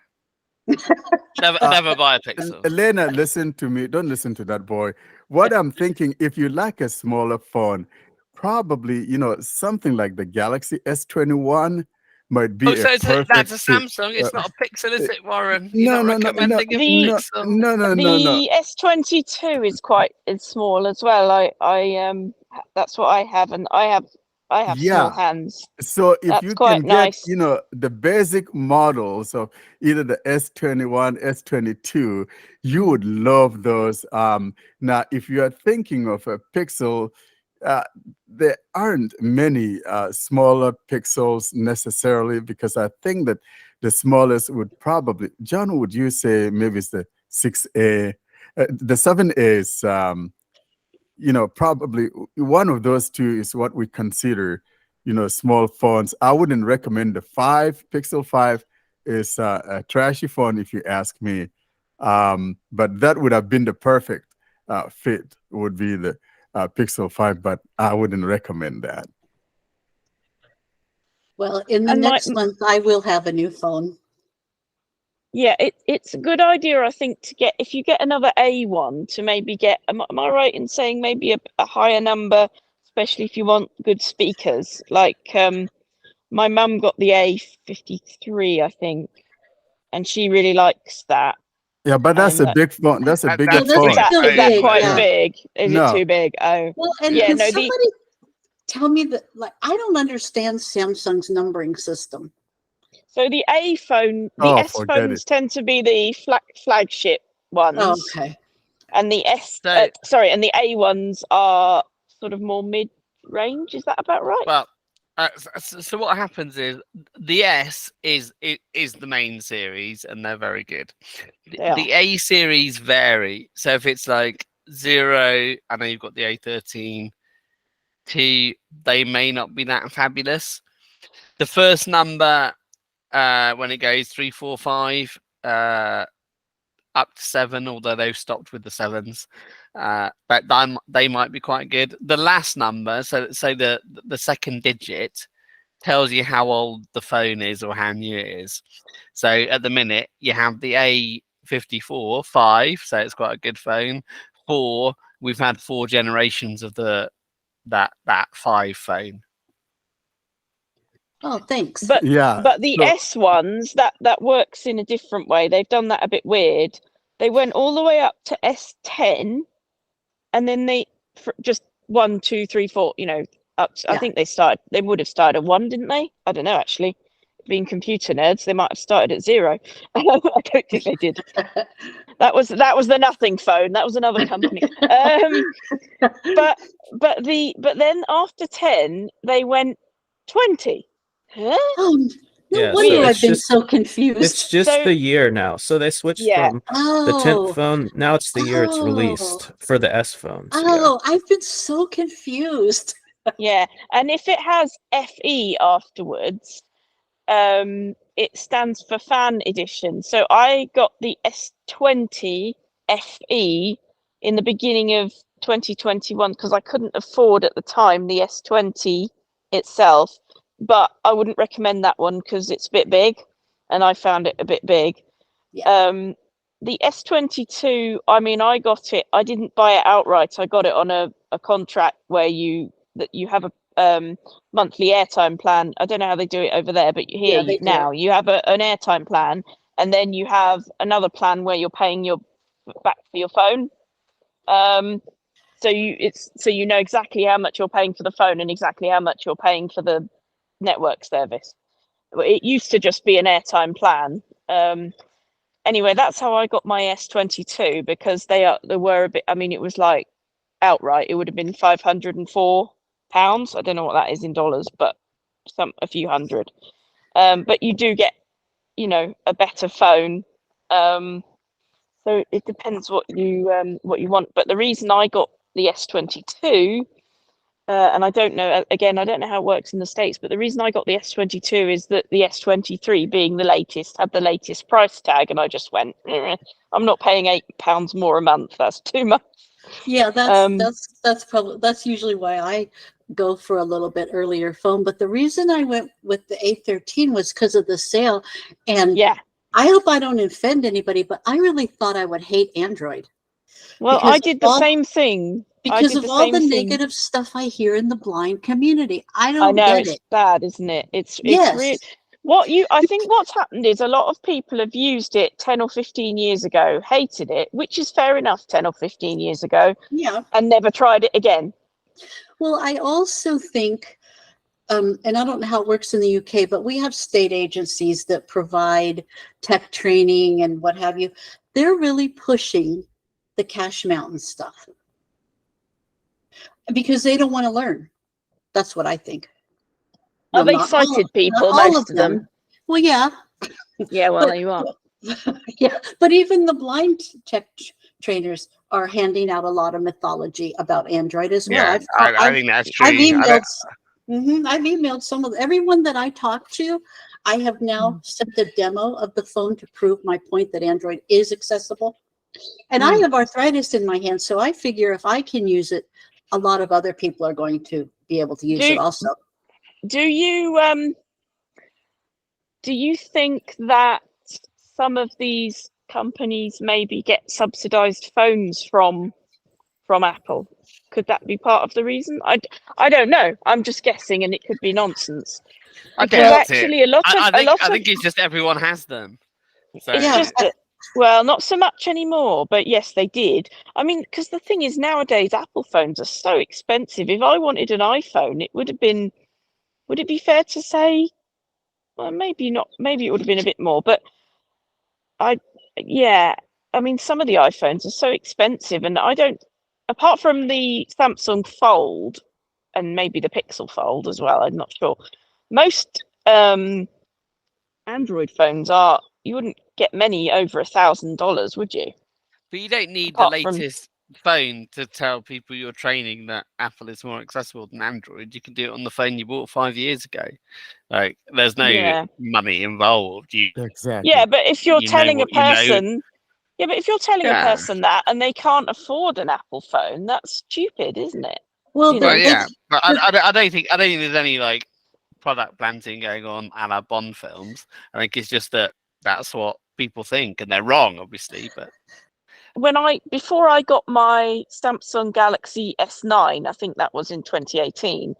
I thought, I might hate Android because I hated it a few years ago, but I don't know because I haven't tried it for ages, and people were saying, it's getting better. So I thought, well, I'll buy a cheapish Android phone and test it. And I could do that for like £140 or something. You couldn't do that with Apple, could you? No, you would. The only way you could do it is if you got a plan with your phone company, and then you'd be locked in. So that's why I went with the cheap phone. I thought I'm probably going to regret this because I did have some sound concerns. I mean, the speakers are not great. And even though I'm hearing impaired enough to use hearing aids, I still appreciate good sound. Yeah. But the S22 has nice sound. Good. Well, this was a safe way for me to get into Android. And then now that I like it so much, I think that's brilliant. And that's one of the reasons I really love Android as well, is that people can try it. And if you'd hated it, at least you wouldn't have spent $600 or more, Well, and I like that I can put other people's stuff on it. Like, I also like the Gboard keyboard better. Well, Yeah, if and I you have, can swap. yeah, and I can have them both there if I want to. Yeah. And I found that Samsung they have recently broken Braille. John will attest. Oh no, John, I don't know if you use Braille. Warren will attest to this. But I could still go back and I could use Braille back instead. Whereas if Apple broke Braille, you can't. It's Apple Braille or Apple Braille. You know, Well, there's no third party version you can or older different app that you can choose. There's a lot more choice, isn't there, with Google? Well, I have my Mantis Q40 connected. I just got a Q40 a few months ago, and I have it connected to my Samsung phone over Bluetooth since the June updates, and it's working. So I don't. Oh, maybe I need to try it again then, because I've got a Vario Braille display. Well, and I don't know, like, there was a whole list of Braille displays. There were even some that I didn't recognize, which, I mean, it's not that I'm an expert on everything, but because I like Braille, I do try to keep up on displays and neat stuff that I can't afford and don't want, but like to know about. Yeah. So I was really kind of surprised, but it was after the updates, and TalkBack, I think, was 13.5. But if you want, I can look up exactly what I have and email it. Okay, that'd be cool, because I might try again, and if it doesn't work, I can just go back to Braille back till they fixed it. That's why I do like. And there's also the really geeky one, what's that called? BRLTTY or something. Yes, that's exactly. I haven't tried it yet, but I could if I wanted to, you know. And there's even a different screen reader, the commentary one that we're always talking about. Now, I haven't tried it, but the point is, if I want to, I could. Well, that's it. I haven't tried it either, but I know I could. Well, and you know, the other thing I like, and I never would have thought about this until I, became sort of comfortable, like maybe 6 months in. Like, we even have choices about the gestures. I mean, if we want to, we can use the old angle gestures. And sometimes I do. Like, if my hands are very painful, I'll use those because it gives my fingers a little break. Yeah, because John, you use those, don't you? I love angle gestures. If that's what's keeping me around, those angle gestures. You know, you guys know I'm a one-handed user. John, I love them too. Yeah, if I don't have to, like, I do use the multi-finger gestures. I'm glad they're there because I can do a lot more with them. But if I could do a lot more just with one hand with the ankle gesture. So I don't use my other hand if I don't have to. And especially a few years ago, I mean, my son's 3 now, but when he was a newborn, there is a lot of times that you only have one hand available. Like you just got your baby to go to sleep and you want to do something on your phone. You only have one hand. You need those ankle gestures. I go into Best Buy and there are aisles of phones. I mean, I have just walked around touching phones and testing the sound because my next phone will be a much more informed choice. I don't have that option. What do I have? 3 or 4 choices in a Apple store. I love that about Android, that you, like I say, that you could try the entry level and go, do I like this? Don't I? Okay, I'll give it some time. And now you're going, okay, now I'm going to get my much better phone, building on the knowledge I've already got. You know, I think that's great. I love Android for that.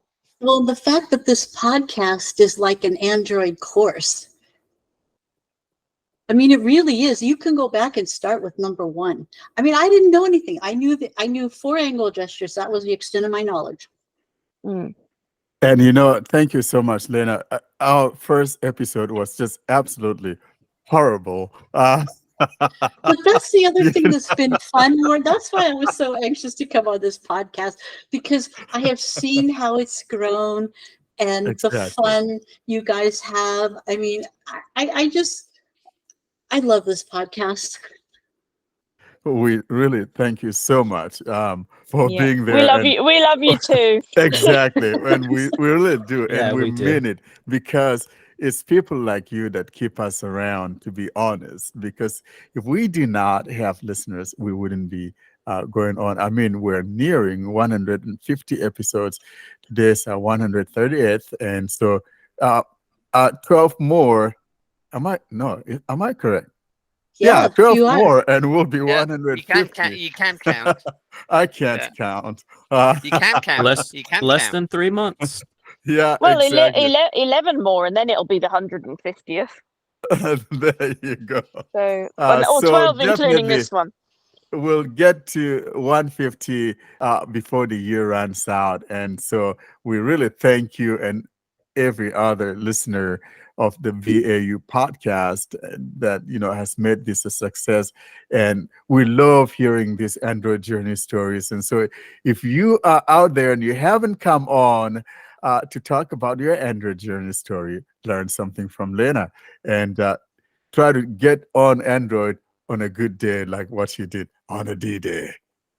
Lena, while you're here, and you Yes, don't sir. have to, but do you want to tell us anything about Six Dots Art? Oh, I would love to, Ed, because I am passionate about Braille, and I'm passionate about people being able to do with Braille what people do with print, and that includes drawing. So about a year ago, I started learning to code, which, oh boy, so that I could put together this website. I have several artists that I work with who design pictures. My brother's very talented. He designs them with CAD, but other artists, do it differently. And I write the patterns so that a person who does not know Braille will have the dots they should press in the brackets right next to the sign or the letter. And I have all kinds of things, aardvarks, wild animals, holiday symbols. There's over 300 patterns there. I even have England, Ed. You can go Amazing. You can go draw Amazing. you can draw the shape of England, and you can find the 2356, the GG symbol, and know where London is. That's where you and Thea are, I think. It is, yeah. But We like are. literally, what do I do though? Like, well, what's the process from soup to nuts? Like, what do I do to do that? Okay, you just go to the website because everything is free. And you, Oh. at the bottom of every page, there's a list of the patterns that we have. So you click on whatever thing you want to draw, and then you use your heading level command if you're a screen reader user, and just use your H command until you get to the pattern. Some pages only have one. Some have a whole lot, like the Christmas ornaments. That page has a whole lot. The crosses has a whole lot.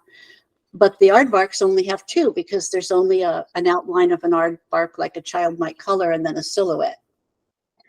So what is the web address? It's 6six.art.com. And I chose the name because Braille has 6 dots, and I wanted people to do art. What I want to say is that you are such an inspiration, because at your age, probably a lot of people don't know how old you are. Women probably when you're 29, you're Oh, I'm 29 and holding. I'm 73, and I'm proud of it. Yeah, and frankly, to know that you actually are this active and doing the things that you are doing is such an inspiration to me. And I just wanted to mention that because you have a lot of people that say, oh, I'm too old for that. And to see you doing this is such an inspiration. I'm so And thankful. trying new things, giving Android a go and saying, well, I don't know if it'll Exactly. work, but I'll try, Android is easier than web coding. Exactly. See, I don't even I'm sure remember it how is. to web code. I did that many years ago, but now I can't even write my name. Well, I broke a page just by missing a semicolon the other day, so that would not happen to me on Android.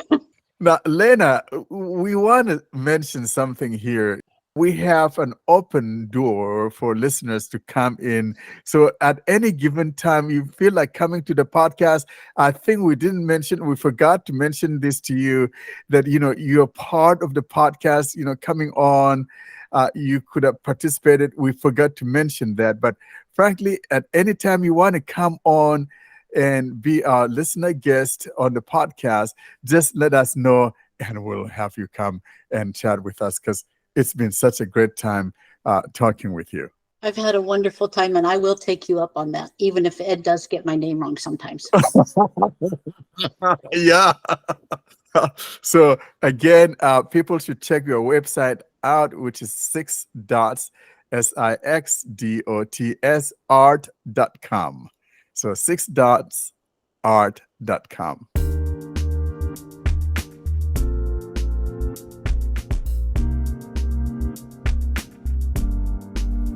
All good things must end. Thus, it's curtain drawing time, bringing us to the close of this week's episode. Coming up, though, we give you information on how to get hold of us.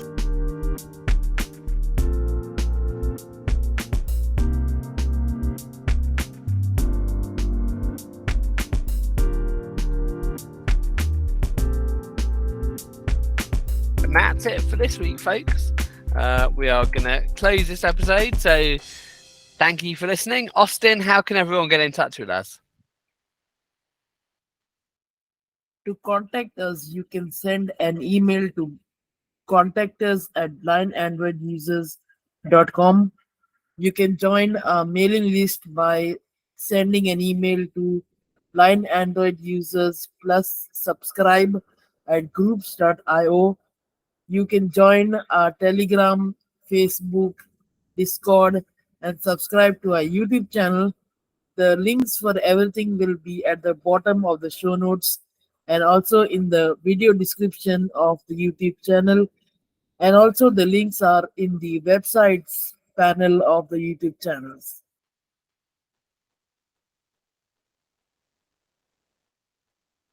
That's it for this week. We shall see you next week for the app bonanza. Say goodbye to the nice people, folks. Bye. Bye. Bye. Bye. Now we'll Bye. say goodbye to Ed. Bye, 'cause he's not- everybody. Ed isn't going to be here for the next 3 weeks. No, So I'll be away. We've said goodbye to the nice people. Now we say goodbye to Ed. Goodbye. Suits me. Bye to naughty Ed. Hey, Safe travel, Ed. that cap. I'm fine with it. Like I've looked in the mirror. It fits.